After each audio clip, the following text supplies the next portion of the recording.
Malayali from India കണ്ടു കഴിഞ്ഞപ്പോൾ രാജീവിന് എന്താണ് തോന്നിയത്? എനിക്ക്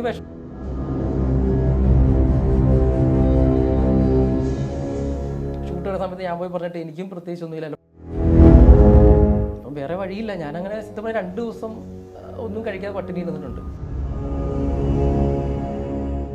എവിടെയും കേട്ട് എഴുതിയതാണെന്നുള്ള ഡൗട്ടും താങ്കൾക്കുണ്ട്, ഇനി അവർ കണ്ടെത്തിയതാണെന്നുള്ള ഡൗട്ടും ഉണ്ട്. മോഷ്ടിച്ച് ചിലപ്പോൾ ആയിരിക്കാം, പറഞ്ഞ് കേട്ട് പോയതായിരിക്കാം. ദിലീപും കേട്ടിട്ടുണ്ട്. ദിലീപ് ഏട്ടൻ്റെ ഞാൻ കഥ പറയാൻ പോയിരുന്നു. മൈസാൻ്റെ 2019.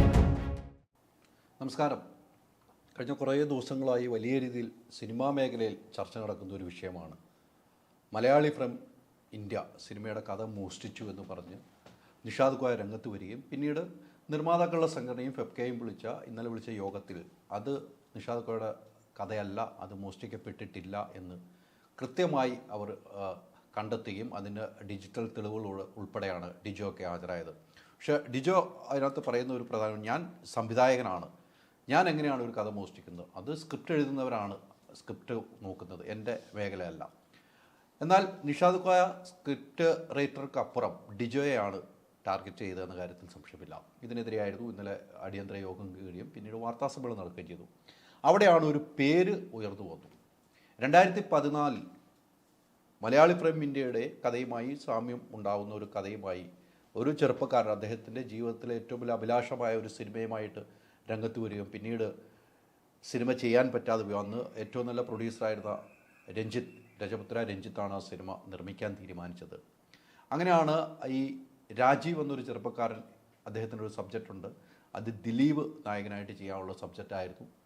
ആ കഥയുമായിട്ട് മലയാളി ഫ്രം ഇന്ത്യക്ക് ചെറിയ രീതിയിലുള്ള സാമ്യമുണ്ട് എന്ന് കണ്ടെത്തുകയും ചെയ്തു. എന്നാൽ രാജീവ് ഉണ്ട് എന്ന് പറഞ്ഞു കഴിഞ്ഞപ്പോൾ കമൻറ്റുകൾ വരും, രാജീവ് അങ്ങനെ ഒരു രാജീവ് ഇല്ല എന്നാണ് കമൻറ്റ് തൊഴിലാളികൾ പറയുന്നത്. കമൻറ്റ് തൊഴിലാളികളെക്കുറിച്ച് നമ്മൾ പിന്നെ പറയേണ്ട കാര്യമില്ല, അവർക്ക് എന്തും പറയാനുള്ള അവകാശമുണ്ട്. എന്നാൽ ആ തൊഴിലാളി കമൻറ്റ് ചെയ്യുന്ന ആ തൊഴിലാളികളെ പരിചയപ്പെടുത്താൻ വേണ്ടിയാണ് ആ സാധാരണ മനുഷ്യൻ, ആ പച്ചയായ മനുഷ്യനെ ഞാൻ പരിചയപ്പെടുത്തുന്നത്. എൻ്റെ മുന്നിലിരിക്കുന്ന രാജീവാണ്, ഇതാണ് യഥാർത്ഥ രാജീവ്. നമസ്കാരം. ഇത്രയെങ്കിലും എനിക്ക് പറഞ്ഞില്ലെങ്കിൽ മനസ്സും സമാധാനം കിട്ടില്ല. വെറുതെ ഇടുവാൻ രാജീവ് ഇല്ലാന്ന്. രാജീവ് എവിടെ പോയി? ഇരിക്കുന്നില്ല രാജീവ്, അല്ലേ? താങ്കൾ ഒരു വലിയൊരു സ്വപ്നമായിരുന്നു അത്, അല്ലേ? താങ്കൾ ഈ സിനിമ 2014 സ്ക്രിപ്റ്റൊക്കെ തീർത്ത് 2015 ഡിജിറ്റൽ തെളിവാകുന്നു, അല്ലേ? അടുത്ത് ഈ സിനിമ ചെയ്യാൻ തീരുമാനിക്കുന്നു. തുടക്കം എങ്ങനെയാണ്? തുടക്കം ഞാൻ ശരിക്കും ബഹ്റൈനിലായിരുന്നു. 2007 പോയി. അവിടെ എൻ്റെ റൂംമേറ്റായിട്ട് പാകിസ്ഥാനിയായിരുന്നു മുഹമ്മദ് അസ്കർ. ഞാൻ 2011 തിരിച്ചു വന്നു. വന്ന ശേഷമാണ് ഈ സ്ക്രിപ്റ്റ് കഥ ഡെവലപ്പ് ചെയ്യുന്നത്. 2013 ലാസ്റ്റ് ഡിസംബറിൽ പ്രജിത്തേട്ടനോട് ഈ കഥ പോയി പറയുന്നു. അങ്ങനെ പ്രജിത്തേട്ടൻ പറഞ്ഞു നല്ല സാധനമാണ്, എഴുതി നോക്കാമെന്ന് പറഞ്ഞു. അങ്ങനെ 2014 ഏപ്രിലിൽ ഞാൻ എൻ്റെ ഫസ്റ്റ് ഹാഫ് സ്ക്രിപ്റ്റ് കംപ്ലീറ്റ് ചെയ്തിട്ട് പ്രജിത്തേട്ടന് കൊടുക്കുന്നു. അത് വായിച്ചപ്പം ആൾക്കത് ഇഷ്ടമായി. പ്രജിത്തേട്ടന് കൊടുക്കുന്നു. ആ സമയത്ത് തന്നെ മുൻ ചെയ്ത സിനിമകളെന്ന് പറഞ്ഞു പ്രേക്ഷകർ പറഞ്ഞോട്ടെ. വടക്കൻ സെൽഫിയുടെ ഡയറക്ടറാണ്. ആ സമയത്ത് സെൽഫിയുടെ എഴുത്ത് നടക്കുന്ന സമയമാണ്. 2015 ആണ് സെൽഫി ഇറങ്ങുന്നത്. ഇത് 2014 ഏപ്രിലാണ്. അപ്പോൾ സെൽഫി കഴിഞ്ഞിട്ട് നമുക്ക് ചെയ്യാം എന്ന രീതിയിലായിരുന്നു. സെൽഫി കഴിഞ്ഞ ശേഷമാണ് 2015 കഴിഞ്ഞിട്ടാണ് രഞ്ജിത്തേട്ടൻ്റെ അടുത്ത് പോകുന്നത്. അപ്പോൾ രഞ്ജിത്തേട്ടൻ നമ്മൾ കഥ പറഞ്ഞു, സ്ക്രിപ്റ്റ് ഡീറ്റെയിൽ ആയിട്ട് പറഞ്ഞു. അപ്പോൾ രഞ്ജിത്തേട്ടന് ഇഷ്ടപ്പെട്ടു. അങ്ങനെ രഞ്ജിത്തേട്ടൻ അഡ്വാൻസ് വന്നിട്ട് പടം നമ്മൾ ലോക്ക് ചെയ്യുന്നു. അത് കഴിഞ്ഞ് പിന്നെ ശരിക്കും അതിൻ്റെ സ്ക്രിപ്റ്റ് ഫൈനൽ കഴിയുന്ന 2018 അപ്പോൾ ഇതിനിടയ്ക്ക് പ്രീതേട്ടന് വേറെ തെലുങ്കിലുമായിട്ടൊരു പടം ഉണ്ടായിരുന്നു. അങ്ങനെയൊക്കെ പോയി. അങ്ങനെ 2018 നമ്മൾ സ്ക്രിപ്റ്റ് കഴിഞ്ഞിട്ടാണ് ദിലീപ് ഏട്ടൻ്റെ അടുത്ത് ചെല്ലുന്നത്. അപ്പോൾ ദിലീപ് ഏട്ടൻ സ്ക്രിപ്റ്റ് വായിക്കുമായിരുന്നു, ഫുൾ സ്ക്രിപ്റ്റ് വായിച്ചു. അതിനുശേഷം ദിലീപ് ഏട്ടന് ഓക്കെ ആയിരുന്നു, അങ്ങനെ ചെയ്യാം എന്ന രീതിയിൽ നമ്മൾ പടം ചാർട്ട് ചെയ്തതാണ്. പക്ഷേ പിന്നെ പടം സംഭവിച്ചില്ല, ഇനി നീണ്ടു പോയി. അതാണ് ശരിക്കും സംഭവിച്ചത്. ഇത് താങ്കളുടെ ഒരു ജീവിത കഥയുമായിട്ട് സാമ്യമുണ്ടോ? ഉണ്ട്. ഞാൻ ആ മുഹമ്മദ് അസ്കർ ആയിട്ട് റൂം ഷെയർ ചെയ്തു. അപ്പം നമ്മൾ എഴുതിയ പോലെ അല്ലെങ്കിൽ സിനിമ കാണുന്ന പോലെ അല്ല ശരിക്കും പാകിസ്ഥാനികൾ. അവർക്ക് അവരുടെ രീതി കാഴ്ചപ്പാടൊക്കെ ഉണ്ട്. അപ്പം ഞാൻ ചെന്ന സമയത്ത് ഞങ്ങൾ അധികം സംസാരിക്കാറില്ലായിരുന്നു. ഒരു മുറിയിൽ അപ്പുറം ഇവരുടെ 2 കട്ടിൽ, അവനവിടെ ഞാൻ നിൽക്കുന്ന പോലായിരുന്നു. ഞങ്ങൾ ഒരുമിച്ച് വർക്കിന് പോകുന്നത്. എനിക്ക് ഹിന്ദി നല്ലോണം അറിയില്ലായിരുന്നു. അപ്പം അതുകൊണ്ട് അധികം സംസാരമൊന്നും ഇല്ലായിരുന്നു. പിന്നെ പതിയാണ് ഞങ്ങൾ തമ്മിൽ അടുപ്പമുണ്ടായത്. ഇന്നത്തെ ഒരു രസം എന്ന് വെച്ചാൽ നമ്മൾ സൈറ്റിൽ പോകുമ്പോൾ ഇവിടെ നോർത്ത് ഇന്ത്യൻസ് കാണാറുണ്ട്. അവരെന്നോട് ഹിന്ദി സംസാരിക്കുമ്പം എനിക്ക് ഒരിക്കലും ഇത് മനസ്സിലാകില്ല. അസ്കർ പറയുന്നത് ഇന്ത്യ എനിക്ക് അറിയത്തുള്ളായിരുന്നു. ഞങ്ങൾ റൂമിൽ ഒരുമിച്ചുള്ളതുകൊണ്ട്. അപ്പം ഞാൻ അസ്കറിനെ വിളിച്ചിട്ട് ചോദിക്കും, അസ്കർ എന്താണ് ഇദ്ദേഹം പറയുന്നത് ചോദിക്കുമ്പോൾ അസ്കർ പോയി സംസാരിച്ചിട്ടാണ് എനിക്ക് തറച്ചത്. അത് ഇന്ത്യക്കാരൻ തമ്മിൽ കമ്മ്യൂണിക്കേഷൻ വേണമെന്ന് പാകിസ്ഥാനി വേണം, അത്ര അടുപ്പമായിരുന്നു ഞങ്ങൾ തമ്മിൽ. അപ്പം ഞാൻ പറയുന്നത് തിരിച്ച് പറഞ്ഞു കൊടുക്കുന്നത് അസ്കറായിരുന്നു. അപ്പം അതുപോലെ ഞങ്ങൾ തമ്മിൽ നല്ല അടുപ്പമായിരുന്നു. ഞാൻ പിന്നെ 3 വർഷം കഴിഞ്ഞ് ഞാൻ തിരിച്ചിങ്ങ് പോകുന്നു. അത് കഴിഞ്ഞും കോൺടാക്ട് ഒരു 1.5 വർഷത്തോളം എന്നെ മാസത്തിൽ 2 തവണയെങ്കിലും അസ്കർ വിളിക്കുമായിരുന്നു. പിന്നീട് എൻ്റെ സിമ്മ് നഷ്ടപ്പെട്ടു പോയി, പിന്നെ ആ ബന്ധം പോയി. അപ്പോൾ ഈ അസ്കറിൻ്റെ അടുത്ത് പറഞ്ഞു ഞാനിങ്ങനെ സിനിമയാക്കുന്ന കാര്യം എല്ലാം പറഞ്ഞിരുന്നു. ഞാൻ ഗൾഫിൽ നിർത്തി വരുന്നത് സിനിമയുടെ ഇതുകൊണ്ടാണ്. അപ്പോൾ ഞാൻ അസ്കറിനോട് പറഞ്ഞു, അവിടെ ഞാനിങ്ങനെ പോവുകയാണ് നിർത്തി. അപ്പോൾ എൻ്റെ അറബിയോട് പറയുന്നില്ല, ഞാൻ ലീവിന് വരുന്ന പോലെ വരുവാണ്, ഞാൻ നിർത്തിയിട്ട് പോവാണ്, സിനിമയാണ്. അപ്പോൾ അവൻ ചോദിച്ചു രക്ഷപ്പെടുവോ സിനിമ പോയിട്ട്? ഞാൻ അറിയില്ല, പരീക്ഷണമാണ് എന്ന് പറഞ്ഞു. അപ്പം പറഞ്ഞു നീ പോയി നോക്ക്, രക്ഷപ്പെടു അങ്ങനെ പറഞ്ഞു. ഒരിക്കലും ഇത് ഇന്ത്യ പാകിസ്ഥാൻ ഇടുന്ന കാര്യം അന്ന് മൈൻഡിലില്ല. ഇവിടെ വന്നു കഴിഞ്ഞിട്ടാണ് ഒരു ഫ്ലോട്ട് നമ്മൾ ഉണ്ടാക്കി 1-2 പേരുടെ അടുത്ത് പറഞ്ഞപ്പോൾ, എൻ്റെ വിഷ്ണു എന്ന് പറഞ്ഞൊരു ഫ്രണ്ട് ഉണ്ട്, അവൻ്റെ അടുത്ത് ആദ്യം പറയുന്നത്. അപ്പോൾ അവരാണ് പറഞ്ഞത് ചേട്ടാ ഇതിൽ നല്ലൊരു സിനിമയുണ്ട്, ഇത് ഡെവലപ്പ് ചെയ്യും എന്ന് പറയുന്നത്. അങ്ങനെയാണ് നമ്മൾ ഈ സ്ക്രിപ്റ്റിലേക്ക് കടക്കുന്നത്. സിനിമ സ്വപ്നമായിരുന്നു? സിനിമ നേരത്തെ തൊട്ട് സ്വപ്നമായിരുന്നു. ഗൾഫിലേക്ക് പോകുന്നതിന് മുമ്പ് സ്വപ്നമാണ്? ഞാൻ കോളേജിൽ പഠിക്കുന്ന സമയത്തും വെറുതെ സീനുകൾ എഴുതുമായിരുന്നു. പിന്നെ ഗൾഫിലേക്ക് പോകാനുള്ള ഒരു സാഹചര്യം ഉണ്ടായത്? ഗൾഫിലേക്ക് പോയത് അന്നേരം ഞാൻ ആർട്ടിസ്റ്റ് ആയിരുന്നു. അപ്പോൾ അവിടെയും ആ ഇന്ത്യയിലെ ഡിസൈൻ കമ്പനി ആർട്ട് ജോലി തന്നെയായിരുന്നു. അങ്ങനെയാണ് പോയത്. അപ്പോൾ നമ്മുടെ സ്ക്രിപ്റ്റിലും അത് തന്നെയായിരുന്നു. മലയാളി നായകൻ ആർട്ടിസ്റ്റാണ്, ഈ അസ്കറിൻ്റെ ഹെൽപ്പറായിരുന്നു. അപ്പോൾ അതുപോലെ തന്നെയാണ് ഞാൻ സ്ക്രിപ്റ്റിൽ ഉപയോഗിച്ചത്. ഹെൽപ്പറായിട്ട് മുഹമ്മദ് അസ്കർ എന്നൊരു പാകിസ്ഥാനി അങ്ങനെയായിരുന്നു ഉപയോഗിച്ചത്.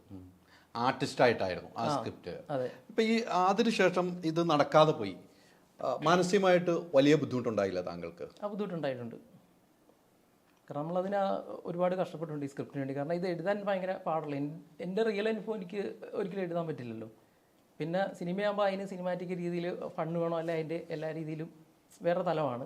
അപ്പോൾ നമുക്ക് ശരിക്കും ജീവിതത്തിൽ നീട്ടാൻ അപ്പുറമാണ് സ്ക്രിപ്റ്റിലേക്ക് കൊണ്ടുവരേണ്ടത്. അപ്പോൾ എഴുതാൻ ഭയങ്കര റിസ്ക് ഉള്ളൊരു പരിപാടിയായിരുന്നു. അതിൻ്റെ സെക്കൻഡ് ഹാഫ് ആയാലും. അപ്പോൾ അതിൻ്റെ ഒരുപാട് ബുദ്ധിമുട്ടുകൾ എടുത്തിട്ടുണ്ട്. പിന്നീട് സിനിമ വേണ്ടാന്ന് വരെ ചിന്തിച്ചു അല്ലേ? മടുപ്പ് തോന്നി. അത് കഴിഞ്ഞ് പിന്നെ ഗ്യാപ്പ് ഇട്ടു. അപ്പം പിന്നെ സിനിമയിലുള്ള ആൾക്കാരൊക്കെ വിളിക്കുമായിരുന്നു, ഫ്രണ്ട്സൊക്കെ എഴുതണം എന്ന് പറഞ്ഞിട്ടൊക്കെ.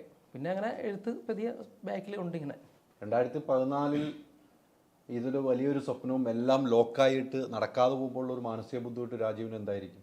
നല്ല ബുദ്ധിമുട്ടുണ്ട്. കാരണം അന്ന് ഈ സബ്ജക്റ്റ് പറയുമ്പോൾ അതിനൊരു പുതുമയുണ്ടായിരുന്നു. എനിക്ക് അന്ന് ഇവിടെ ആരും അങ്ങനെ സബ്ജക്റ്റ് പറഞ്ഞിട്ടില്ല മലയാളത്തിൽ. അത് കഴിഞ്ഞാണ് വിക്കറ്റ് 47 അങ്ങനെ ഈ പാകിസ്ഥാൻ ഇന്ത്യ ബേസ് ചെയ്ത കഥകൾ വന്നുകൊണ്ട് ഇങ്ങനെ റൂം ഷെയർ ചെയ്യുന്നത് നമ്മുടെ ത്രൂ ഔട്ട് ഇതായിരുന്നു. തുടക്കത്തിൽ ഒരു 10 സീനേ ഉള്ളൂ നാട്ടിലെ ഈ രാഷ്ട്രീയം പരിപാടി. രാഷ്ട്രീയപര ഒരു പ്രശ്നം ഉണ്ടായിരുന്നു. 10 സീൻ അവിടെയാണ്. അതിൽ ഇങ്ങനൊരു ഇലക്ഷനുമായി ബന്ധപ്പെട്ടൊരു പ്രശ്നം ഉണ്ടാകുന്നു. നായകൻ അതിൽ പെടുന്നു. നാട്ടിൽ നിൽക്കാൻ പറ്റാത്ത അവസ്ഥ കൊണ്ട് വീട്ടുകാർ പറയാണ് നീ ഇവിടുന്ന് പോകണം, മാറി നിൽക്കി എന്ന് പറഞ്ഞിട്ട് മാറ്റുന്നതാണ്. അങ്ങനെ പിന്നെ അപ്പം പോകുന്നു. ഈ സിനിമ കണ്ടല്ലോ, ഇപ്പോൾ മലയാളി ഫ്രം ഇന്ത്യ കണ്ടു കഴിഞ്ഞപ്പോൾ രാജീവിന് എന്താണ് തോന്നിയത്? എനിക്ക് വിഷമം തോന്നി. പിന്നെ ഭയങ്കരമായിട്ട് വർക്കാകുന്ന സാധനമായിരുന്നു. 10 വർഷം മുമ്പ് എഴുതിയ സാധനമാണ്. അപ്പോൾ ആ റൂമിൽ ഒരു ഇന്ത്യക്കാരനും പാകിസ്ഥാനും റൂം ഷെയർ ചെയ്യുന്നു. അതൊക്കെ പ്രേക്ഷകരെ സംബന്ധിച്ചൊരു പുതുമയുള്ള കാര്യമാണ്. അപ്പോൾ അത് ഭയങ്കരമായിട്ട് വർക്കാവും എന്ന് എനിക്ക് മനസ്സിലായി. അപ്പോൾ അതിലേക്ക് ഭയങ്കര വിഷമം തോന്നി. അത് നടന്നില്ലല്ലോ, നമുക്ക് ആ പടം നടന്നില്ലല്ലോ. പിന്നെ ഒരു സമയമാണല്ലോ സിനിമ സംഭവിക്കുക എന്നുള്ളത്. ചിലപ്പോൾ അവർക്കരിക അതിൻ്റെ സമയം. അതുകൊണ്ട് അങ്ങനെ സംഭവിച്ചു പോയി. അപ്പോൾ പരാതിയോ മറ്റു കാര്യങ്ങളോ ഞാനിതിനെക്കുറിച്ച് ഫേസ്ബുക്കിൽ എഴുതുകയോ അല്ലെ ഒന്നും ചെയ്തിട്ടില്ലായിരുന്നു. എനിക്കിപ്പോൾ ഇങ്ങോട്ട് കോൾ വന്നതിൻ്റെ അടിസ്ഥാനത്തിലാണ് ഇപ്പം ഞാൻ രാജീവിനെ ഇന്നലെ വിളിച്ചു. ആദ്യം ഉണ്ണികൃഷ്ണൻ സാറിനെ വിളിച്ചു. ഇങ്ങനെ രാജീവ് എഴുതിയിട്ടുണ്ടായിരുന്നു. അപ്പം ഞാൻ കാര്യങ്ങൾ പറഞ്ഞ പോലെ എൻ്റെ ഒരു അനുഭവമായിരുന്നു. ഞാൻ എഴുതിയതാണ് 2014 എഴുതി, 15 DTP ആക്കിയതാണ്. പിന്നെ നമ്മൾ സെക്കൻഡ് ഹാഫ് ഒക്കെ എഴുതി വന്നപ്പോൾ 18 ആയിട്ടുണ്ട് ഏകദേശം. തിരുത്തലും പരിപാടി ഫൈനൽ ചെയ്യുന്നത് ആ സംഭവം ഞാൻ പറഞ്ഞിട്ടുണ്ടായിരുന്നു ഉണ്ണികൃഷ്ണനിലുണ്ട്. ഇന്നലെ തന്നെ പറഞ്ഞിരുന്നു. 2 ദിവസം മുമ്പാണ് വിളിക്കുന്നത്. അങ്ങനെയാണ് ഇന്നലെയും വിളിച്ചിരുന്നു. ഇന്നലെയും വിളിച്ച് സംസാരിച്ചിരുന്നു. എല്ലാവരും കൂടി ഇരിക്കുമ്പോഴും വിളിച്ചിരുന്നു. ഇത് ആണോ ഇതെന്താണ് സംഭവിച്ചതെന്ന് അറിയാൻ വേണ്ടി വിളിച്ചിട്ടുണ്ടാവുള്ളൂ. അപ്പോൾ രാജീവ് നടന്ന സംഭവങ്ങൾ പറഞ്ഞു. രാജീവ് ഇതിനകത്ത് ഏറ്റവും വലിയ പ്രസക്തമായ കാര്യം, സിനിമ ഇറങ്ങി നിഷാദ് കോയ എന്നൊരു വ്യക്തിയാണ് അദ്ദേഹത്തിൻ്റെ കഥ മോഷ്ടിച്ചു എന്ന് പറഞ്ഞ് രംഗത്ത് വരുന്നത്. സിനിമ ഇറങ്ങുന്ന തലേദിവസം ഫേസ്ബുക്കിൽ പോസ്റ്റ് എടുത്തു. അത് കഥ മോഷ്ടിച്ച ഡിജോയാണെന്ന് പറയുന്നു. സംവിധായകൻ്റെ പേരെടുത്ത് പറഞ്ഞ് വലിയ രീതിയിൽ പ്രശ്നമുണ്ടായി. പക്ഷെ താങ്കൾ 2014 എഴുതിയാണ്. നിഷാദ് കോയ ആ സമയത്ത് ഈ സബ്ജക്റ്റുമായിട്ട് രംഗത്തില്ല. അതാണ് ഏറ്റവും രസകരമായ കാര്യം. അതിനുശേഷമാണ് നിഷാദ് കോയ ഈ സബ്ജക്റ്റുമായിട്ട് വരുന്നത്. നിങ്ങളുടെ സബ്ജക്റ്റിൽ ആ ഒരു ഡയലോഗ് പോലും ഉണ്ടെന്ന് ഇന്നലെ ബി ഉണ്ണികൃഷ്ണൻ സാറ് പറഞ്ഞിട്ടുണ്ട് ഇല്ലേ? നിങ്ങൾ വാർത്താ സമ്മേളനം അതുപോലും അതിനകത്തുണ്ട് എന്ന് പറയുന്നുണ്ട്. അപ്പോൾ എന്തുകൊണ്ട് നിഷാദ് കോയ ആദ്യം അദ്ദേഹത്തിൻ്റെ സബ്ജക്റ്റാണെന്ന് പറഞ്ഞ് ഇറങ്ങിയതിൽ എന്താണെന്ന് രാജീവ് ചിന്തിച്ചോ പിന്നീട്? ഇല്ല, അദ്ദേഹം സിനിമ അകത്ത് നിൽക്കുന്ന ആളാണ്. അപ്പോൾ അതുകൊണ്ട് പ്രതികരിക്കാനുള്ള ധൈര്യത്തിൽ അല്ലെങ്കിൽ പ്രതികരിച്ചായിരിക്കാം. അതിൻ്റെ സംഭവം എന്താണ് എനിക്ക് കറക്റ്റ് അറിയില്ല. എന്നെ സംബന്ധിച്ച് 10 വർഷം ആയിട്ടുണ്ട്. പിന്നെ അവർ ഷൂട്ട് കഴിഞ്ഞ് തിയേറ്ററിൽ ഇറങ്ങാൻ പോകുന്ന സിനിമയാണ്. ഞാൻ ഷൂട്ട് കഴിഞ്ഞിട്ടാണ് സംഭവം അറിയുന്നത്, ഷൂട്ട് നടക്കുന്ന സമയത്ത്. അന്നേരം പിന്നെ നമ്മൾ പ്രതികരിച്ചിട്ട് കാര്യമില്ലല്ലോ. കാരണം ഒരു സിനിമ എന്ന് വെച്ചാൽ അതിൻ്റെ പിന്നിൽ അത്രയും കഷ്ടപ്പാടുണ്ട് ആൾക്കാരുടെ. ഷൂട്ട് ചെയ്യുന്ന സമയത്ത് ഞാൻ പോയി പറഞ്ഞിട്ട് എനിക്കും പ്രത്യേകിച്ചൊന്നുമില്ല, ചിലപ്പോൾ അത് സ്റ്റേ ചെയ്യാൻ എന്തെങ്കിലുമൊക്കെ പറ്റുമായിരിക്കും. പക്ഷേ അതുകൊണ്ട് പ്രത്യേകിച്ച് ലാഭമില്ല. എൻ്റെ സിനിമ നടക്കുന്നില്ല. എനിക്കിപ്പോഴും എൻ്റെ ആഗ്രഹം നമ്മുടെ സിനിമ സംഭവിക്കുക, എല്ലാവരുടെ സിനിമ സംഭവിക്കുക എന്ന് തന്നെയാണ്. അപ്പോൾ അതുകൊണ്ട് തന്നെ ഞാൻ ആ രീതിയിലേക്ക് ഒരു ശ്രമം നടത്തിയില്ല. അല്ല, ഇപ്പോൾ രാജീവിൻ്റെ കഥ മോഷ്ടിച്ചു എന്ന് തോന്നുന്നുണ്ടോ ആരെങ്കിലും? മോഷ്ടിച്ച് ചിലപ്പോൾ ആയിരിക്കാം, പറഞ്ഞ് കേട്ട് പോയതായിരിക്കാം, അല്ലെങ്കിൽ അവർക്ക് സ്വാഭാവികമായിട്ടും തോന്നിയതായിരിക്കാം. പക്ഷേ ഇതിനകത്ത് സാമ്യതകൾ ഇങ്ങനെ വരുമ്പോൾ സ്വാഭാവികമായിട്ട് കഥ തോന്നിയതാകാം. പക്ഷെ ഒരുപാട് സാമ്യതകൾ ഈ 3 എണ്ണത്തിലും ഉണ്ട്. ഈ പറഞ്ഞ 3 ഞങ്ങളുടെ മൊത്തത്തിലുള്ള 3 സ്ക്രിപ്റ്റിലും അങ്ങോട്ടും ഇങ്ങോട്ടും നിഷാദ് കോയലും ഉണ്ട്, ഇതിലും ഉണ്ട്, നിങ്ങളിലും ഉണ്ട്. ഇവരാരെയും രാജീവിന് അറിയില്ല. എനിക്ക് ഇവരാരെയും പരിചയമില്ല, അറിയത്തില്ല. നിങ്ങളുമായിട്ട് രാജീവുമായിട്ട് ഇരുന്നിട്ടുമില്ല, കണ്ടിട്ടുമില്ല. ഇല്ല. രാജീവുമായിട്ട് ഒരു ഫോൺ കോൾ പോലും ഇവർക്ക് ആർക്കും ഉണ്ടായിട്ടില്ല. അതല്ല എൻ്റെ വാസ്തവം. അപ്പം നമ്മൾ പറഞ്ഞു വെച്ചിരിക്കുന്ന പല ആളുകളിൽ നിന്നും ഈ കഥ ചിലപ്പം ഇങ്ങനെ ഒരു കഥയുണ്ട് എന്ന് പറഞ്ഞ് പോയിട്ടുണ്ടാകാം. നമുക്ക് അങ്ങനെ പറയാൻ പറ്റുള്ളൂ അല്ലേ? നമ്മളിപ്പം വേറെ രീതിയിൽ എവിടെയെങ്കിലും ചെല്ലുവാണെങ്കിൽ സംസാരിച്ച് വരുമ്പോൾ ഇങ്ങനെ ഇന്ത്യ പാകിസ്ഥാൻ ഇങ്ങനെ സബ്ജക്റ്റ് എഴുതിയിട്ടുണ്ടെന്ന് പറയുമ്പോൾ അവർക്ക് അറിയാം ഇത്. അപ്പോൾ അതറിയാം, ഇങ്ങനെ ഇന്നവർക്ക് വേണ്ടി എഴുതിയല്ലേ, കേട്ടിട്ടുണ്ട് എന്ന് പറഞ്ഞിട്ട് ഇൻഡസ്ട്രിയിൽ അത്യാവശ്യം അവിടെ ഇവിടെയൊക്കെ അറിയായിരുന്നു. കാരണം ഈ പ്രജിത്തേട്ടനെ രഞ്ജിത്തിനെ എല്ലാവർക്കും അറിയാവുന്നതുകൊണ്ട് അവരുടെ ഒരു സബ്ജക്റ്റ് ചെയ്തത് എല്ലാവർക്കും അറിയായിരുന്നു. അപ്പം അങ്ങനെ പലതും ചെല്ലുമ്പോൾ സംസാരിക്കുന്നത് കേട്ടിട്ടുണ്ടെന്നൊക്കെ. അപ്പോൾ ഏതെങ്കിലും ഇത് സംസാരിച്ച് പോയതാണോ അതിന് അവർക്ക് തോന്നിയതാണോ എന്നറിയില്ല. ഇതിനകത്ത് സംസാരിച്ചപ്പോൾ അവർക്ക് തോന്നി അവരുണ്ടാക്കിയ സബ്ജക്റ്റ് ആണോ എന്ന് നമുക്കറിയില്ല. അറിയില്ല ഇതിനകത്ത്. കാരണം ഇവരുമായിട്ട് നമ്മൾ ഫോണിൽ സംസാരിക്കുകയോ നേരിട്ട് കാണുമോ ഒരു ബന്ധമില്ല. നമ്മളും സിനിമ ഇൻഡസ്ട്രിയിൽ ഇല്ല. ഞാൻ പുറത്തേക്കാണ് ഇപ്പോഴും. അതാണ് ഇഷ്ടം. അവർ സിനിമ ഇൻഡസ്ട്രിയിലുണ്ട്. അതെ, അവർ രണ്ടു കൂട്ടരും സിനിമ ഇൻഡസ്ട്രിയിൽ. താങ്കൾ അതിന്റെ അകത്ത് പോലും ഇല്ലാത്ത ആളാണ്. അപ്പൊ അതുകൊണ്ട് താങ്കൾ പറഞ്ഞതിൽ നിന്നും എവിടെയെങ്കിലും കേട്ട് എഴുതിയതാണെന്നുള്ള ഡൗട്ടും താങ്കൾക്കുണ്ട്. ഇനി അവർ കണ്ടെത്തിയതാണെന്നുള്ള ഡൗട്ടും ഉണ്ട്. താങ്കൾ അങ്ങനെ നമുക്ക് വിശ്വസിക്കാൻ പറ്റുള്ളൂ അല്ലേ? പക്ഷെ മനസ്സിന് വേദന ഉണ്ടായത് സിനിമ ഇറങ്ങിക്കഴിഞ്ഞപ്പോൾ, കണ്ടു കഴിഞ്ഞപ്പോൾ. സിനിമ ആകുന്നു എന്ന് പറഞ്ഞപ്പോഴും നമുക്ക് വേദനയില്ല, വിഷമം തോന്നി. പക്ഷെ നമ്മൾ അതിൽ വലിയ കാര്യം വെക്കുന്നില്ല. കാരണം അവിടെ ഷൂട്ട് തുടങ്ങി. അപ്പൊ ഇനി അത് ഉപേക്ഷിക്കുക എന്നുള്ള വഴി. ആ സമയത്ത് മറിഞ്ഞിരുന്നോ? ആ ഷൂട്ട് തുടങ്ങി, ഇങ്ങനൊരു പടം ദുബായിൽ നടക്കുന്നുണ്ടെന്ന് അറിഞ്ഞു. ഇതാണെന്ന് അറിഞ്ഞില്ല ആദ്യം. അതായത് രാമേന്ദ്ര ബോസ് ആ പടം ഉണ്ടല്ലോ, അതിൻ്റെ കൂടെ ഡിജോയുടെ ഒരു പടം നടക്കുന്നുണ്ട് നിവിൻ്റെ. അതിങ്ങനെ സംഭവം ഞാൻ എറണാകുളത്ത് ചെറിഞ്ഞു. അത് കഴിഞ്ഞ് എനിക്ക് ഒരാഴ്ച കഴിഞ്ഞിട്ടാണ് ഒരാൾ വിളിച്ചിട്ട് പറഞ്ഞിട്ട് അത് ഇന്ത്യ പാകിസ്ഥാനാണ് എന്ന് പറയുന്നത്. അപ്പോൾ ഞാനത് ക്ലാരിറ്റി വരുത്താൻ വേണ്ടി ആ ഗ്യാങ്ങുമായിട്ട് ബന്ധപ്പെട്ട ഒരാളെ വിളിച്ചു. അപ്പോൾ സംഭവം ശരിയാണ്, ഇന്ത്യ പാകിസ്ഥാൻ എന്ന് പറഞ്ഞു. ഞാൻ പിന്നെ അത് വിട്ടു. ഞാൻ പിന്നെ അതിൻ്റെ പുറകിന് പോയില്ല, ആരും വിളിക്കുകയും ചെയ്തില്ല. രഞ്ജിത്തേണ്ണോ പ്രീതണ്ണെ വിളിച്ച് സംസാരിക്കുകയോ ഒന്നും ഞാൻ ചെയ്തില്ല. കാരണം അവർ ഷൂട്ട് തുടങ്ങിയ സാധനമാണ്. സബ്ജക്റ്റ് ആർക്കും വരാം വരാം അല്ലേ? അങ്ങനെ വിശ്വസിക്കുന്നുണ്ടോ രാജീവ്? പിന്നെ തീർച്ചയായിട്ടും. ഇപ്പം ഞാൻ മാത്രമായിരിക്കത്തില്ല പാകിസ്ഥാനോട് റൂം ഷെയർ ചെയ്തത്, ഒത്തിരി പേര് കാണും. ഗൾഫിൽ സ്വാഭാവിക സംഭവമാണത്. അപ്പോൾ അതിൽ നിന്നൊക്കെ അവർക്ക് കിട്ടിയതായിരിക്കാം സബ്ജക്റ്റ്. അങ്ങനെ സംഭവിക്കാം. പിന്നെ ഈ പറഞ്ഞ് പോയി എത്തിയതും ആകാം, എന്ത് വേണമെങ്കിലും ആകാം. കറക്റ്റ് നമുക്ക് സത്യം എന്താണെന്ന് ഇപ്പോഴും അറിയാം. ഏത് രീതിക്ക് വേണമെങ്കിൽ ആകാം അല്ലേ? അതിൽ മറ്റൊരു പ്രധാനപ്പെട്ട കാര്യം ഞാൻ ഇപ്പോഴും പറഞ്ഞത്, നിഷാദ് കോയ പരാതിയായിട്ട് പോകുന്നു. പരാതി വെച്ചാൽ ഫേസ്ബുക്കിൽ പോസ്റ്റ് ഇട്ടു. അദ്ദേഹം കോടതിയിലേക്കൊന്നുമില്ല, നിങ്ങൾ ഫേസ്ബുക്കിൽ പോസ്റ്റ് ഇട്ടുകൊണ്ട് തുടങ്ങുന്നു. ഒരു സിനിമ ഇറങ്ങുന്ന തലേദിവസമാണത്. താങ്കളുടെ ഒരു നല്ല മനസ്സ് കണ്ട് നമ്മളൊരു പരാതിക്കും പോയില്ല എന്ന് താങ്കൾ പറയുമ്പോഴും വേണമെങ്കിൽ താങ്കൾക്കും വേണ്ടി പരാതിക്ക് പോകാം. ഒരു സിനിമയുടെ പിന്നിൽ എന്തൊക്കെ ബുദ്ധിമുട്ടാണ് താങ്കൾക്ക് അറിയാമെന്നാണ് ഇപ്പോൾ എന്നോട് പറഞ്ഞത്. നമ്മൾ സിനിമയിൽ ഇറങ്ങിയിട്ടില്ലെങ്കിലും അറിയാമെന്ന് പറഞ്ഞു. താങ്കളുടെ ഒരു സ്വപ്ന പദ്ധതി ഇല്ലാതായപ്പോൾ തന്നെ അതിൻ്റെ ബുദ്ധിമുട്ട് മനസ്സിലായി. അങ്ങനെ ഒരാൾ പരാതിയുമായി പോയതിനു ശേഷമാണ് ഈ ചർച്ചയൊക്കെ വന്നത്.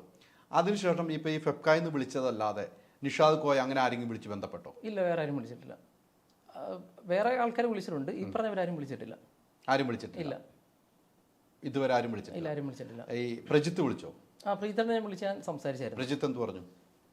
സ്വയമായിട്ടും നമുക്കിനിയും ചെയ്യാൻ പറ്റില്ല. ഞാൻ എൻ്റെ ആ കാഴ്ചപ്പാടാനായിരുന്നു പ്രജിത്തേട്ടനും. കാരണം അത് തിയേറ്ററിൽ വന്ന് അത് ഞാൻ വിളിക്കുന്നത്. പിന്നെ നമുക്ക് അതിനകത്തൊന്നും ചെയ്യാൻ പറ്റില്ലല്ലോ. അത് സംഭവിച്ചു കഴിഞ്ഞു. പ്രജിത്തിന്റെ അടുത്ത് ചോദിച്ചോ? പ്രജിത്തേട്ടൻ ആരോടെങ്കിലും ഈ കഥ പറഞ്ഞിരുന്നോ? അങ്ങനെ വല്ല ലീക്കായെന്ന് തോന്നുന്നുണ്ടോ എന്ന് ചോദിച്ചു? അല്ല, ആ രീതിയിൽ ഞാൻ ചോദിച്ചിട്ടില്ല. ആ രീതിയിൽ പോകാൻ സാധ്യതയുണ്ടോ എന്ന് അറിയില്ല. കാരണം ഇത് ആ സമയത്ത് പ്രീതയുടെ ഷൂട്ട് തിരക്കായിരുന്നു, സെൽഫിയുടെ ഒക്കെ കുറച്ച് നാൾ. ആ സമയത്ത് അതിൻ്റെ പുറകിലായിരുന്നു. അത് കഴിഞ്ഞാണ് സ്ക്രിപ്റ്റ് കൊടുക്കുന്നത്. പിന്നെ ആ രീതിയിൽ പോയിട്ടുണ്ടോ എന്ന് എനിക്കറിയത്തില്ല, ആരും സംസാരിച്ചിട്ടുണ്ടോ എന്ന്. ഈ കഥയുമായിട്ട് ബന്ധപ്പെട്ട് നോക്കുമ്പോൾ ഏറ്റവും കൂടുതൽ ആധികാരികമായിട്ട് എൻ്റെ സ്വന്തം സബ്ജക്റ്റാണെന്ന് പറയാൻ താങ്കൾക്കാണ് കഴിയുന്നതെന്ന് എനിക്ക് തോന്നുന്നത്. ഞാൻ എൻ്റെ അനുഭവത്തിൽ നിന്ന് എഴുതിയതുകൊണ്ട് എനിക്ക് തോന്നാറുണ്ട് അങ്ങനെ. എൻ്റെ അനുഭവം തന്നെ ആയിരുന്നു അത്. ഞാൻ എൻ്റെ റിയൽ ജോലി മുഹമ്മദ് അസ്കർ എന്ന പേര് തന്നെ വെച്ചിട്ടാണ് എഴുതിയത്. പിന്നെ സിനിമയ്ക്ക് വേണ്ട രീതിയിൽ മാറ്റങ്ങൾ വരുത്തിയിട്ടുണ്ട്. അതുണ്ടാവുമല്ലോ, സിനിമാറ്റിക് ആകുമ്പോൾ കുറേ മാറ്റങ്ങൾ ഉണ്ടാവുള്ളൂ. അത് തന്നെ പറയാം. അപ്പോൾ താങ്കളുടെ ഒരു അനുഭവം വെച്ച് എഴുതി കഴിയുമ്പോൾ പെട്ടെന്ന് കയറി നിഷാദ് കോയ എന്നൊരു വ്യക്തി അദ്ദേഹത്തിന്റെ സബ്ജക്റ്റാന്ന് പറഞ്ഞപ്പോൾ എന്ത് തോന്നി? അവർ ഈ സബ്ജക്റ്റ് പ്ലാൻ ചെയ്യുന്ന സമയത്തും ഇതേപോലെ ഒരു സുഹൃത്ത് വിളിച്ചിട്ട് എന്നോട് പറഞ്ഞു ഇങ്ങനെ. എനിക്ക് 2021 ചിലപ്പോൾ ഡേറ്റ് ഓർക്കുന്നില്ല. ഇതുപോലൊരു ഇന്ത്യ പാകിസ്ഥാൻ സബ്ജക്റ്റാണ് അവർ പ്ലാൻ ചെയ്യുന്നത് പറഞ്ഞു. അപ്പോൾ ഞാൻ അന്ന് രഞ്ജിത്തേട്ടനെയും പ്രജിത്തേട്ടനെയും വിളിച്ച് പറഞ്ഞു, അപ്പോൾ അല്ല അതിന് മുമ്പ് നമുക്ക് ചെയ്യാൻ പറ്റും, കാരണം നമ്മുടെ സ്ക്രിപ്റ്റെല്ലാം ഫൈനലായിരിക്കുന്ന സമയമാണ്, കുഴപ്പമില്ല എന്ന രീതിയിലായിരുന്നു. അത് കഴിഞ്ഞ് ശരിക്കും അവരുടെ സ്വാഭാവികമായിട്ട് നീണ്ടുപോയി, നമ്മുടെ നീണ്ടുപോയി. അത് കഴിഞ്ഞ് ജയസൂര്യ വെച്ചിട്ട് അവർ അനൗൺസ് ചെയ്തായിരുന്നു ഫേസ്ബുക്കിൽ. അപ്പോൾ നമ്മൾ കണ്ടു അത്. അപ്പോഴും നമ്മുടെ മനസ്സിൽ അന്ന് നമ്മുടെ സംഭവിക്കുന്നുണ്ടായിരുന്നു. ശരിക്കും ഈ പടം ഷൂട്ട് തുടങ്ങി പറഞ്ഞപ്പോൾ നമ്മളത് വിട്ടു. നമ്മുടെ സിനിമ അവിടെ ആ ഇന്ത്യ പാകിസ്ഥാൻ തീർന്നു എന്ന് എനിക്ക് മനസ്സിലായി. ഇനി അതുകൊണ്ട് മുന്നോട്ട് ഇറങ്ങേണ്ട ആവശ്യമില്ലെന്ന് എനിക്ക് മനസ്സിലായി. കാരണം ഒരേ സബ്ജക്റ്റാണ്, പിന്നെ അതിന് പുതുമ നഷ്ടപ്പെട്ടു. അപ്പം നമ്മുടെ സബ്ജക്റ്റ് ഒരേ സമയത്ത് രണ്ടുപേരുടെ അടുത്തേക്ക് എത്തിയെന്നാണ് മനസ്സിലാക്കേണ്ടത്. അതെ അല്ലേ? നമ്മുടെ നമ്മൾ പറയുന്നത് എങ്ങനെ പോയി എന്നുള്ള നമുക്കറിയില്ല, അറിയില്ല. അതാണല്ലോ എൻ്റെ വാസ്തവം. അതെ. അപ്പോൾ നേരത്തെ പറഞ്ഞ പോലെ ഈ സബ്ജക്റ്റ് ചിലപ്പം അവിടെ ജീവിച്ചവർക്ക് ആരിൽ നിന്നുണ്ടാകുന്ന ഒരു ത്രെഡായിരിക്കാം, അത് പിന്നെ കഥയാകാം, ഡെവലപ്പാകാം, അങ്ങനെയും ഉണ്ടാകാമല്ലോ. അങ്ങനെയും താങ്കൾ കൃത്യമായിട്ട് തുറന്നു പറയുന്നുണ്ടോ ഞാൻ ചോദിച്ചു. അങ്ങനെ തന്നെ താങ്കൾ പറയുന്നുണ്ട്. അപ്പം ഈ നിഷാദ് കോയ അങ്ങനെ അനൗൺസ് ചെയ്യുന്നു. അപ്പം താങ്കൾ അറിയുന്നു, പ്രജിത്തിൻ്റെ അടുത്ത് പറയുന്നു, രഞ്ജിത്തിൻ്റെ അടുത്ത് പറയുന്നു. അപ്പം അവർ പറഞ്ഞ മറുപടി ഇതാണ്, നമുക്കതിന് മുമ്പ് തുടങ്ങാൻ പറ്റും എന്ന് പറയുന്നു. അതിനുശേഷം ഈ നിവിൻ പോളിയെ വെച്ച് ഷൂട്ട് ചെയ്യുമ്പോൾ താങ്കൾ അറിയുന്നു ഇതും ഇന്ത്യ പാകിസ്ഥാൻ സബ്ജക്റ്റാണെന്ന് മനസ്സിലാക്കുന്നു. അപ്പോൾ താങ്കൾ പ്രജിത്തിന്റെ അടുത്ത് പറഞ്ഞു. ആ സമയത്ത് വിളിച്ചില്ലായിരുന്നു, ആരെയും വിളിച്ചില്ല. അത് ഷൂട്ട് തുടങ്ങിയല്ലോ. പിന്നെ നമ്മളതിനകത്ത് പ്രത്യേകിച്ച് എന്തെങ്കിലും നീക്കിയിട്ട് കാര്യമില്ലെന്ന് മനസ്സിലായി. അപ്പോൾ ഞാൻ ആരെയും വിളിച്ചില്ല, അത് സംഭവിക്കട്ടെ എന്നാണ് നമ്മൾ വിചാരിച്ചത്. കാരണം അവരുടെ സമയമായിരിക്കും, ആ സിനിമയുള്ള യോഗം ചിലപ്പോൾ അവർക്ക് ആ സബ്ജക്റ്റ്. അപ്പോൾ അതങ്ങനെ നടക്കട്ടെ എന്നാണ് വിചാരിച്ചത്. തിയേറ്ററിൽ വന്നപ്പം ടിക്കറ്റ് ആയത് 2 ദിവസം കിട്ടിയില്ലായിരുന്നു. പിന്നെ എനിക്ക് വർക്കുണ്ട് പകല്, വൈകുന്നേരമാണ് എനിക്ക് ഫ്രീ ആയ സമയത്ത് ടിക്കറ്റ് എടുത്തിട്ട് ഞാൻ കണ്ടത്. ഒരു 4 ദിവസം ഒന്നും ആയപ്പോഴാണ് ഞാൻ കാണുന്നത്. ശരിക്കും കണ്ടു കഴിഞ്ഞപ്പോൾ നമ്മുടെ സീനുകളുമായിട്ട് ഒത്തിരി ഉണ്ടോ? സാമ്യമുള്ള കുറേ സാധനങ്ങളുണ്ടായിരുന്നു. ഒരു ഡയലോഗ് വന്നിട്ടുണ്ട്. പിന്നെ ഈ പാകിസ്ഥാനിൽ ഗോവൻ എന്ന് പറയുന്നത് എൻ്റെ നായകനൊരു ഗോവൻ എന്നായിരുന്നു. പിന്നെ അവിടെ ചെന്നിറങ്ങുന്ന മുതലുള്ള കാര്യങ്ങൾ. പിന്നെ ഇവിടെ നാട്ടിൽ ഇതുപോലൊരു ഇഷ്യൂ ഉണ്ടായിട്ടാണ്. ഇതേപോലെ ഒരു രാഷ്ട്രീയക്കാരനാണ്, ഇലക്ഷനായിട്ട് ബന്ധപ്പെട്ടൊരു പ്രശ്നം ഉണ്ടാകുന്നു, നാട്ടിൽ നിൽക്കാൻ പറ്റാതെ പോകുന്നു. അതൊക്കെ ഇങ്ങനെ സാമ്യത തോന്നി. പിന്നെ ചില സീനുകളുണ്ട്. ഇപ്പോൾ വണ്ടി പോകുമ്പോൾ അതിനകത്തൊരു മലയാളം പാട്ട്, അതൊക്കെ നമ്മുടെ സ്ക്രിപ്റ്റിൽ അന്ന് എഴുതിയിട്ടുള്ളതാണ്. പക്ഷേ അത് അറബിയാണ് മലയാളം പാട്ട് ഇട്ട് കൊടുക്കുന്നത് നായകന് വേണ്ടി. അങ്ങനെ വന്നിട്ടുണ്ട്. പിന്നെ അതുപോലെ കുറേ സാധനങ്ങൾ വന്നിട്ടുണ്ട് സാമ്യമുള്ള. അതിനകത്തൊരു ഫൈറ്റ് ഉണ്ട് ഇപ്പോൾ ഈ സിനിമയിൽ. അതുണ്ടാകുന്ന സാഹചര്യം പോലെ അതിനകത്ത് പുറത്തുനിന്ന് ഒരു ടീം വന്നിട്ട് ഫൈറ്റ് ചെയ്യുന്നു, ഇന്ത്യക്കാരും പാകിസ്ഥാനോട് ഒരുമിച്ച് നിന്നിട്ട് അവരെ എതിരിടുന്നു. അങ്ങനെ കുറേ സാധനങ്ങളുണ്ടായിരുന്നു. പിന്നെ നേരത്തെ ഒരു മലയാളി ഈ പാകിസ്ഥാനെ പറ്റിച്ചിട്ട് പോയിട്ടുണ്ട്. അപ്പോൾ അതിൻ്റെ ദേഷ്യമാണ് പുതിയതായിട്ട് വന്ന ഇവനോട് പാകിസ്ഥാനി കാണിക്കുന്നത്. അത് നമ്മുടെ സ്ക്രിപ്റ്റിലുണ്ടായിരുന്നു. പക്ഷേ അത് നമ്മുടെ അതിനകത്തൊരു ക്യാരക്ടറായിരുന്നു. ശരിക്കും പറ്റിച്ച നാൾ പിന്നെ നമ്മൾ കാണിക്കുന്നുണ്ട് അയാളെ, ഫോട്ടോ മാത്രമല്ല. അങ്ങനെ അന്നത് അജുവിനെ ആരോ അങ്ങനെ എന്തോ പ്ലാൻ ചെയ്തിരുന്നത് അന്ന്. അങ്ങനെയുള്ള സാമ്യതകൾ വന്നിട്ടുണ്ട്. ഒത്തിരി സാമ്യമുണ്ട്. ഒത്തിരി നല്ല ഈ പറഞ്ഞ പോലെ ചെറിയത്. ബാക്കി പിന്നെ അവരുടെ കഥ വേറെ രീതിയിലാണ് പോകുന്നത്. പാകിസ്ഥാനിലേക്ക് പോകുന്നു, നമ്മുടെ സെക്കൻഡ് ഹാഫ് വേറെ തിരിച്ചായിരുന്നു. പാകിസ്ഥാനി ഇന്ത്യയിലേക്ക് വരുന്ന ആയിട്ടായിരുന്നു. നേരെ തിരിച്ചാണ്. ഇത് പാകിസ്ഥാനിൽ പോകുന്നു, അങ്ങോട്ട് പോകുന്നു, കുട്ടിയെ വൈഫിനെ കാണാൻ പോകുന്നു. അങ്ങനെയാണല്ലോ ഇതിൽ. പിന്നെ ഇതിൽ ഭാസ്കറിന്റെ സഹോദരി ബോംബ് ബ്ലാസ്റ്റിൽ മരിക്കുന്ന സംഭവം ഉണ്ടായിരുന്നു.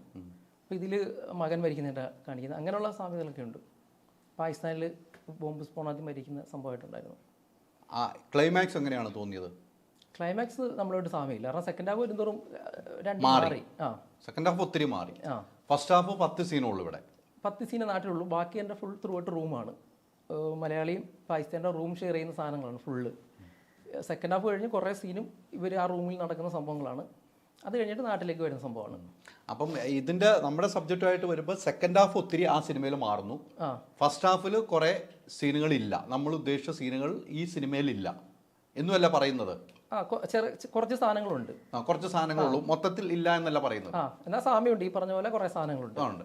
അതിനകത്ത് ഇതിലിപ്പോൾ കോമഡിയൊക്കെ വർക്കൗട്ട് ചെയ്തിട്ടുണ്ട് അല്ലേ? നമ്മൾ ഫണ്ണായിട്ടായിരുന്നു. ഇതിലും ഇവരും ഫൺ റൂട്ടാണ് പിടിച്ചേക്കുന്നത്. പിന്നീട് സീരിയസിലേക്ക് പോവാണ്. അതെ, അതാണല്ലോ ഈ സിനിമ. അങ്ങനെ തന്നെയാണ് നമ്മളും പിടിച്ചിരുന്നത്. പക്ഷെ അതിന്റെ കുറെ വ്യത്യാസങ്ങൾ വരുത്തിയിട്ടുണ്ട്. അത് ഓരോ സ്ക്രിപ്റ്റ് റൈറ്ററിന്റെ കഴിവിൽ വ്യത്യാസം വരുത്തുന്നു. അതെ, ഓരോരുത്തരും ഓരോ സബ്ജക്റ്റിനെ സമീപിക്കുമ്പോൾ അവരുടെ രീതിയിൽ മാറും. ഡയറക്ടറായാലും എഴുത്തുകാരനായാലും അവരുടെ കാഴ്ചപ്പാട് വെച്ച് എഴുതത്തുള്ളൂ. ഒരു സബ്ജക്റ്റ് 10 എഴുതിയ 10 രീതിയിലായിരിക്കും. അപ്പം അങ്ങനെ സ്വയമായിട്ട് മാറും. അത് മാറും.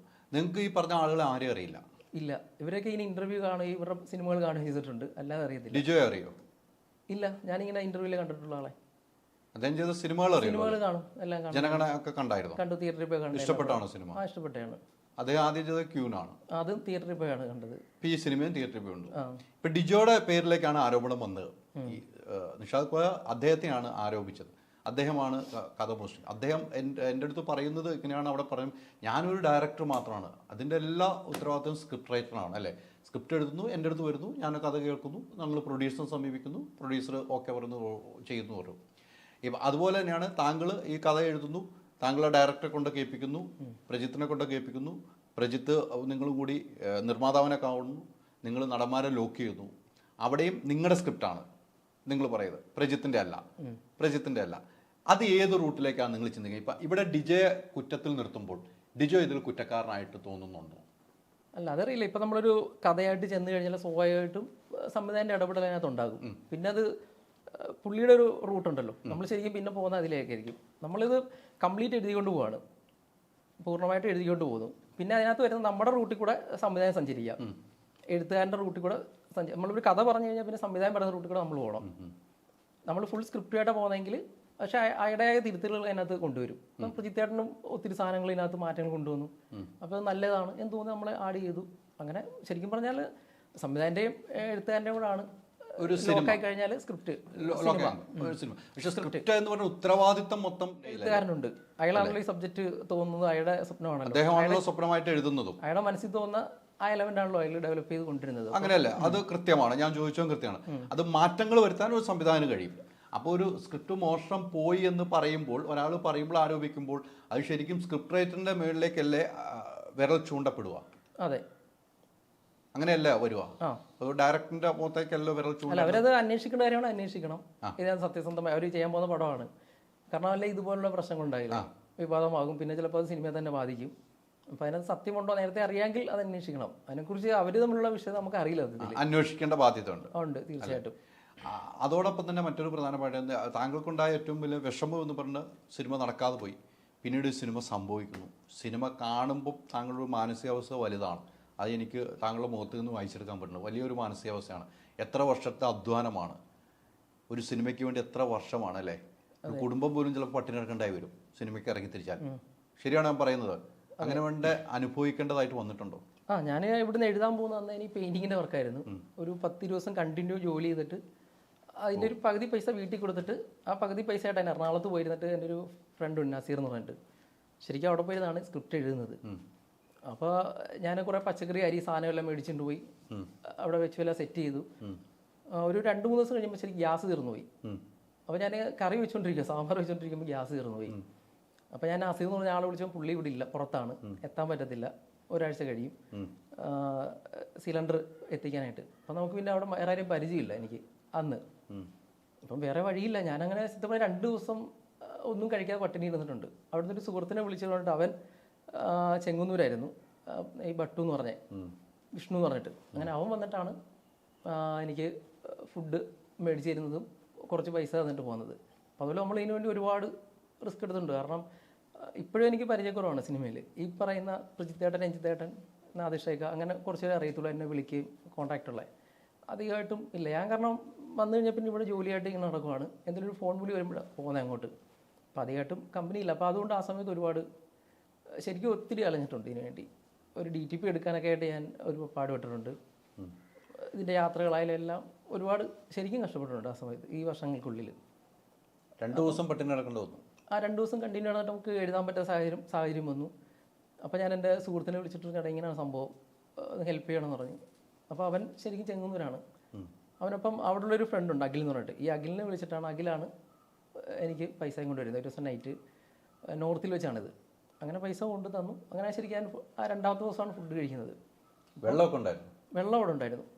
ഫുഡിൻ്റെ കാര്യം കാരണം ഞാൻ കൊണ്ടുവന്ന പൈസയ്ക്ക് മൊത്തം സാധനം മേടിച്ച് വെച്ചു. പിന്നെ വണ്ടിക്കുള്ള പൈസ ഉണ്ടോ, അത് ഞാൻ ആദ്യ ദിവസം എടുത്തു. പിന്നെ നമുക്ക് കയ്യിൽ പൈസ ഇല്ല. അന്ന് ഈ ഗൂഗിൾ പേ പരിപാടി, വാട്സപ്പ് അതൊന്നും ഇല്ലാത്ത സമയമാണ്, നേരിട്ടുള്ള ഇടപാട് മാത്രമാണ്. അങ്ങനെ പിന്നെ അവൻ വന്നിട്ടാണ് ശരിക്കും ഞാൻ ഫുഡ്. അതുപോലെ ഒരുപാട് അനുഭവങ്ങൾ ഉണ്ടായിട്ടുണ്ട് ഇതിനു വേണ്ടി. അപ്പോൾ അവിടെ താമസിക്കുന്ന വാടകയൊക്കെയോ? അത് ഈ നസീർ എന്ന് പറഞ്ഞ ആളാണ് കൊടുക്കുന്നത്. പുള്ളി എടുത്തിട്ടിരിക്കുന്ന ഫ്ലാറ്റായിരുന്നു. ശരിക്കും ഇന്ത്യ പാകിസ്ഥാൻ്റെ ഏകദേശം ഐഡിയാസ് മൊത്തം ഞാൻ അവിടെ ഇരുന്നാണ് എഴുതുന്നത്. കാരണം ഫുൾ ആദ്യം പ്രീതൻ്റെ കണ്ടു, പിന്നെ ഇത് എഴുതിയിട്ടാണ് പോകുന്നത്. അപ്പോൾ അതിനുള്ളിൽ ഞാൻ വിളിക്കുകയോ അല്ലെങ്കിൽ എനിക്ക് എഴുതാനുള്ള സ്ഥലം വേണമെന്ന് ഞാൻ ചോദിച്ചിട്ടില്ല. ഞാൻ അപ്പോൾ ഇങ്ങനെ സ്ഥലം ഉള്ളതുകൊണ്ട് അവിടെ ഇരുന്ന് എഴുതി. അങ്ങനെ അതുമായിട്ടാണ് പോകുന്നത്. 15 ദിവസം പെയിന്റിങ്ങിന് വിട്ടാൽ പൈസ പകുതി വീട്ടിൽ കൊടുത്ത് പകുതിയായിട്ട് പോകുന്നു. അപ്പോൾ വീട്ടിലെയും പൈസ തീരില്ലേ?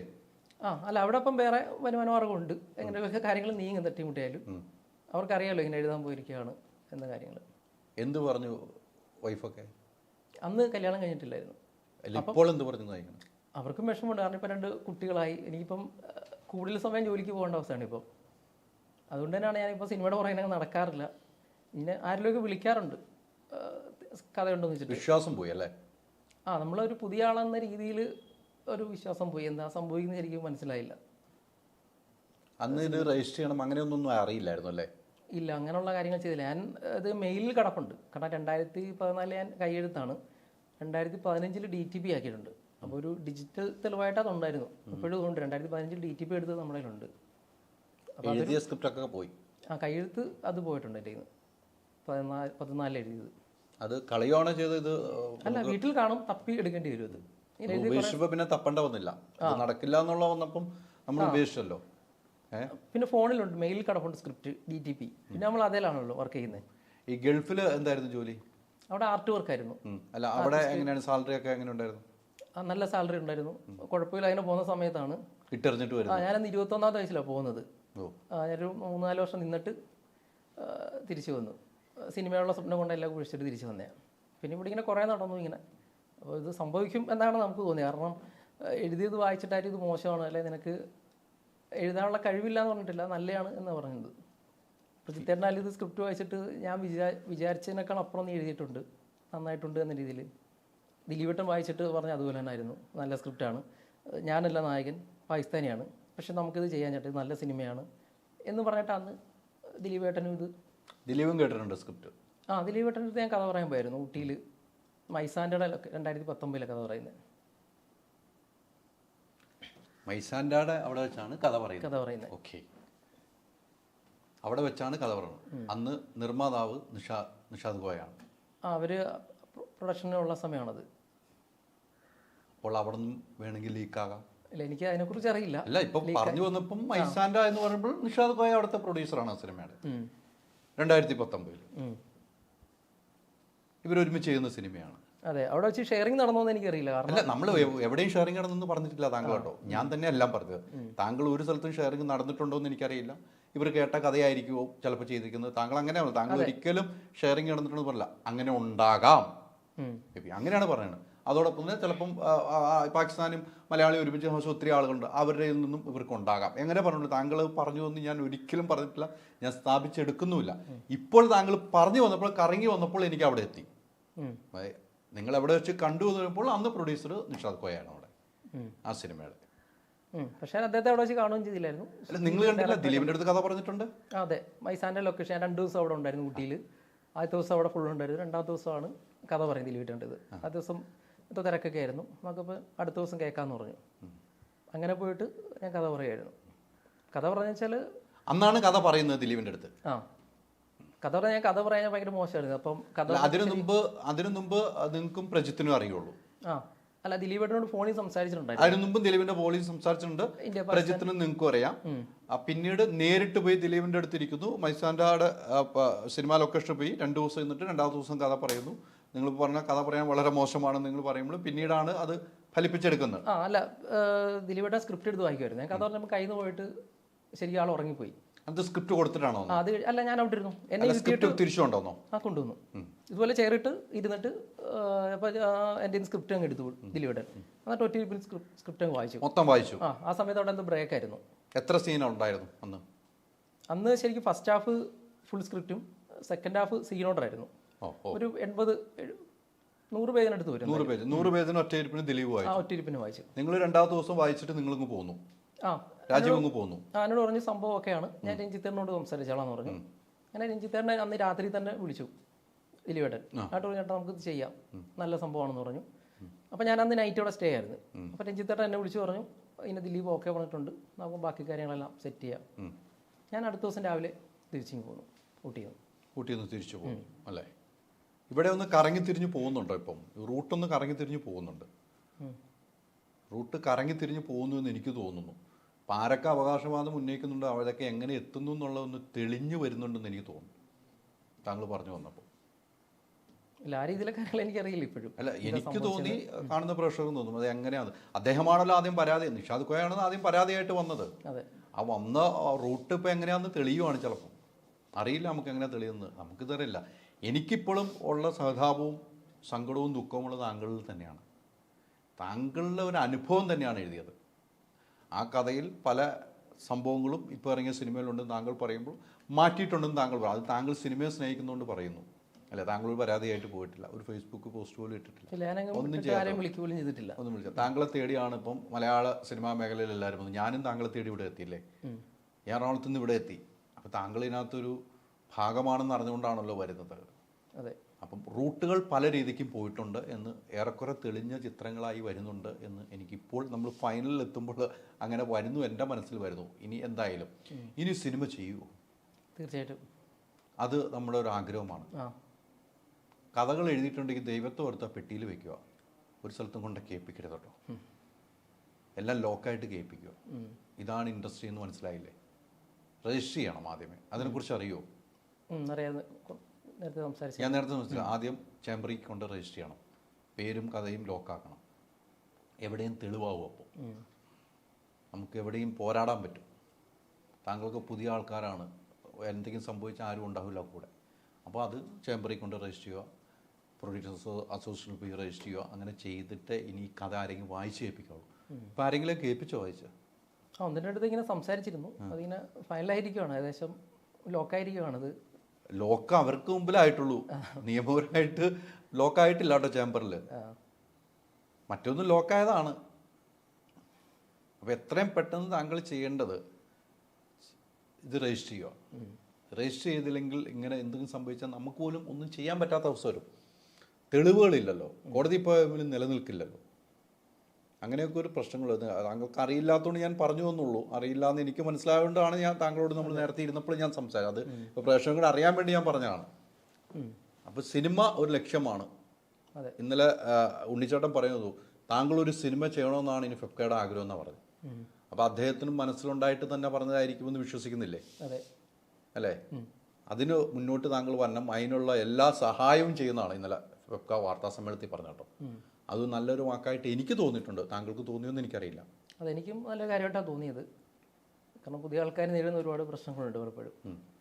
അപ്പോൾ അതുകൊണ്ട് അങ്ങനെ ഒരു വാക്ക് കിട്ടപ്പോൾ നല്ലതായിട്ട് തോന്നി. തീർച്ചയായിട്ടും ആ ഒരു സഹായം എന്തായാലും അവർ ചെയ്യും. അത്രയും അല്ലെങ്കിൽ ഒരിക്കലും താങ്കളെ വിളിക്കുകയോ അന്വേഷിക്കേണ്ട കാര്യം. ഇതുമായിട്ട് യാതൊരു ബന്ധവുമില്ല ഈ പ്രശ്നത്തിന്. താങ്കളെ വിളിച്ച് അന്വേഷിക്കുന്നത് ആ റൂട്ട് ഏതാണെന്ന് അറിയാനും കൂടിയാണ് വിളിച്ചത്. പിന്നെ രഞ്ജിത്തേണ്ണായാലും ഇപ്പോഴും ഏത് സമയത്ത് എനിക്കൊരു പ്രശ്നം വന്നാൽ ഞാൻ വിളിക്കുകയും സഹായിക്കുകയും എല്ലാം ചെയ്യുന്ന ആൾക്കാരാണ്. രഞ്ജിത്തേണ്ണ വിളിക്കുക, എന്തെങ്കിലും കാര്യങ്ങളുണ്ട് സംസാരിക്കാറുണ്ട്. പുള്ളി ഇതിലെ പോകുമ്പം ഇവിടെ ഹൈവേ വണ്ടിയിൽ തന്നെ വിളിക്കും, അങ്ങനെ പോയി മീറ്റ് ചെയ്ത് സംസാരിക്കാറുണ്ട്. രഞ്ജിത്തേണ്ണ അങ്ങനെ അവരോട് ഇപ്പോഴും സഹകരണം എല്ലാം ഉണ്ട്. സിനിമ ഞങ്ങളും ഒരുമിച്ച് നടന്നില്ല എന്ന് മാത്രമേ ഉള്ളൂ. അല്ല, ഈ നേരത്തെ പറഞ്ഞ എല്ലാത്തിനും സമയമുണ്ടല്ലോ. അതെ, പിന്നെ ഓരോ സിനിമയ്ക്ക് ആർക്ക് എന്നുള്ളത് വിധിച്ചിട്ടുണ്ട്. അതും വിധിച്ചിട്ടുണ്ട്. അതിനപ്പുറത്തേക്ക് നമ്മളൊന്നും പ്രതീക്ഷിച്ച കാര്യമില്ല. സിനിമയാണ് ചീട്ടുകളി പോലെയാണ്, കായികമാണ്. കിട്ടിയാൽ കിട്ടി, ഇല്ലെങ്കിൽ പോയി. സിനിമ എടുക്കരുടെ അവസ്ഥ അതാണ്. ഞാൻ ഈ സിനിമ അഡ്വാൻസ് കിട്ടിയല്ല ലോക്കായി ഞാനിത് ഫേസ്ബുക്കിൽ ഇടുകയോ എങ്കിലും ചെയ്തില്ല. കാരണം എനിക്കറിയാം സിനിമ എനിക്ക് എൻ്റെ ഫീലുള്ള ആർക്കും അറിയില്ല. സിനിമ തുടങ്ങുവാന്ന് പോലും പറഞ്ഞില്ല നമ്മള്. ഞാൻ ഈ പണിക്ക് പോകുന്ന പടമൊക്കെ സ്റ്റീലിൻ്റെ ഞങ്ങളുടെ വർക്കൊക്കെ ഇടുന്നത്. സിനിമ ഇങ്ങനെയൊന്നും ഇട്ടിട്ടില്ല, ആർക്കും അറിയില്ല. കാരണം നമുക്കറിയാം തിയേറ്ററിൽ വന്നാലേ സിനിമ സംഭവിച്ചു എന്ന് പറയാൻ പറ്റത്തുള്ളൂ. ഷൂട്ട് കഴിഞ്ഞ പടം തന്നെ ചിലപ്പോൾ നിന്ന് പോവാം, ഷൂട്ട് കഴിഞ്ഞ് പെട്ടിയിലായിട്ട് വേണം അവിടെ ഇരുന്ന് പോകാം, എന്ത് വേണമെങ്കിലും സിനിമ സംഭവിക്കാം. തിയേറ്ററിൽ എത്തിയാൽ മാത്രം നമുക്ക് പറയാൻ പറ്റത്തുള്ളൂ എൻ്റെ സിനിമ ഇറങ്ങിയെന്ന്. അപ്പം അതുകൊണ്ട് ഞാൻ എങ്ങും ഇത് പറഞ്ഞിട്ടില്ല. ഇപ്പോഴും അങ്ങനെ തന്നെയാണ്. അവരുടെ സിനിമ ഇറങ്ങിയപ്പോൾ അത് അവരുടെ സമയമാണ്. അവരുടെ സിനിമയായിട്ട് നമ്മൾ അംഗീകരിച്ചു കൊടുക്കുന്നു. അത് ചെയ്യാനുള്ള യോഗം ചിലപ്പോൾ അവർക്കായിരിക്കാം. സിനിമാ പ്രവർത്തന നിലയിൽ അംഗീകരിച്ചു കൊടുക്കുന്നു. ഉണ്ടായ വിഷമം നമ്മൾ പറയുന്നു. ഇപ്പം തന്നെ നിഷാദ് പോയ പുള്ളി ഒരുപാട് കഷ്ടപ്പെട്ടുണ്ടായി അത് എഴുതാൻ വേണ്ടി. അത് നടന്നില്ല. എന്തായാലും സ്ക്രിപ്റ്റ് എഴുതുന്നതിന് അതിൻ്റെ ബുദ്ധിമുട്ടുണ്ടല്ലോ. ഒരാൾ ഒരു മുറിയിൽ അടച്ചിരുന്ന് ഒറ്റയ്ക്ക് ഇരുന്ന് ഈ പറഞ്ഞ സിനിമ എഴുതി ഉണ്ടാക്കുക പറയുമ്പോൾ അതിന് എടുക്കുന്ന തലവേദന പിടിച്ച വലിയൊരു പണിയുണ്ട്. അപ്പോൾ ഇതെല്ലാം ഞങ്ങൾ 3 പേരും അനുഭവിച്ചിട്ടുണ്ട്. 3 പേരുടെ സാഹചര്യം വെച്ചിട്ട് പല ഇതിലായിരിക്കും. അവർക്ക് സിനിമയായിട്ട് ബന്ധമുള്ളതുകൊണ്ട് ആ രീതിയിലുള്ള ഇത് പോകും. നമുക്ക് പക്ഷേ 2 ട്രാക്കാണ്. ഒരു ട്രാക്കിൽ കൂടെ സിനിമ ഓടിക്കണം, ജീവിതം ഓടിക്കണം. 3 സ്ക്രിപ്റ്റ് റൈറ്റർമാരും മലയാളി ഫിലിമിൻ്റെ സ്ക്രിപ്റ്റ് റൈറ്ററും നിഷാദ് നിങ്ങളും എല്ലാം ഒരേപോലെ അനുഭവിച്ചിട്ടുണ്ടെന്നാണ് പറഞ്ഞത്. സ്ക്രിപ്റ്റ് എഴുതണമെങ്കിൽ ഭാഗ്യമാരുടെ കൂടെ നിൽക്കുന്നത്, ആ ഭാഗ്യത്തിലൂടെ യാത്ര ചെയ്തത് മാത്രമേ ഉള്ളൂ അല്ലേ? പക്ഷേ ഈ പറഞ്ഞതുപോലെ മുന്നോട്ട് പോവുക. എന്ത് സഹായം ഉണ്ടെങ്കിൽ വിളിക്കാം എൻ്റെ ഫോൺ നമ്പറിൽ. നമുക്കാൾ കഴിയുന്ന സഹായം ചെയ്തു തരാം. താങ്കൾ ഇവിടെ വരുവും, താങ്കൾ ഇന്ന് ജോലിക്ക് പോലും പോകാതെ എനിക്ക് ഈ സമയം ചെലവഴിച്ചാൽ ഒത്തിരി നന്ദിയുണ്ട്. പ്രാർത്ഥന ഉണ്ടാവും. താങ്കളുടെ കഷ്ടപ്പാടിന് ഫലം കാണും. ഒരു അസോസിയേഷൻ ഇന്നലെ പരസ്യമായിട്ട് പത്രസമ്മേളനത്തിൽ പറഞ്ഞിട്ടുണ്ടെങ്കിൽ അവർ കൂടെ നിൽക്കുമെന്ന് എൻ്റെ വിശ്വാസം. അത്രയും അല്ലെങ്കിൽ ഇത്രയും ജനങ്ങൾ കണ്ടാണ് കൂടെ നിൽക്കുമെന്ന് പറഞ്ഞത്. കൂടെ നിൽക്കും, മുന്നോട്ട് പോവുക. ഈ പറഞ്ഞ പോലെ കഥ എല്ലാ സ്ഥലത്തും പോയി പറയാതിരിക്കുക. ആരെയും വിശ്വസിക്കാൻ, സ്വന്തം നിഴലിനെ പോലും വിശ്വസിക്കില്ലെന്നാണ് ഇപ്പോൾ ആളുകൾ പറയുന്നത്, അല്ലേ? അങ്ങനെയല്ല പറയുന്നത്. അതെ. ആ ഒരു ചൊല്ലുണ്ടല്ലോ, നടന്നു വരുമ്പോഴേ നമ്മൾ അറിയുള്ളൂ. എവിടെയോ എന്തോ സംഭവിച്ചു, പാളിച്ചകൾ ആർക്കാ ഉണ്ടായെന്നറിയില്ല. താങ്കൾ കാര്യങ്ങൾ തുറന്നു പറഞ്ഞു. ഇനി എന്തെങ്കിലും താങ്കൾക്ക് പറയാനുണ്ടോ കൂടുതലായിട്ട്? അല്ല, ഈ ചോദ്യങ്ങൾ ഇത്രയേ ഉള്ളൂ പറയാനായിട്ട്. സിനിമ ഒരു സ്വപ്നമാണ്, സംഭവിക്കും, അങ്ങനെയാണ് ഇപ്പോഴും നമ്മൾ വിചാരിക്കുന്നത്. ആ സ്വപ്നത്തിലൂടെ യാത്ര ചെയ്യുക, കൂടെ ഉണ്ടാവും. Thank you Rajeev. ഓക്കെ.